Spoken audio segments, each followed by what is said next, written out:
Hey mga bro, may big time update tayo sa mundo ng defense tech. Lockheed Martin is gearing up para sa potential windfall, expecting to attract orders for another 300 F-16s. Among the prospective buyers for these new build jets, walang iba kundi ang Pilipinas, Thailand, at Turkey. Imagine kung gaano kalaki ang impact nito. Sa Asia-Pacific region, malakas ang tiwala ng Lockheed Martin na ang F-16 ay isang great solution para sa Thailand at Pilipinas. Sabi nga nila, we are very confident that the F-16 is a great solution for both Thailand and the Philippines. Given na ang F-16 ay isang tried and tested fighter jet, hindi katakataka kung bakit malaki ang kumpiyansa nila. Pero hindi lang Lockheed ang nasa game. May fierce competition mula sa subscription. Both nations, Thailand at Pilipinas, are considering the Gripen as well.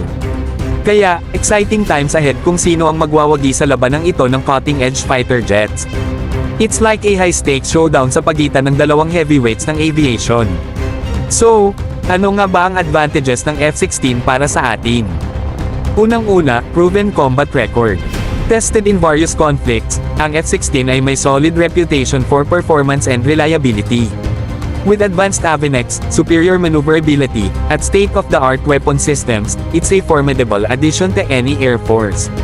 Imagine the boost to our aerial capabilities. Interoperability with allies. Maraming allied nations ang gumagamit na ng F-16, meaning seamless integration sa joint operations and exercises.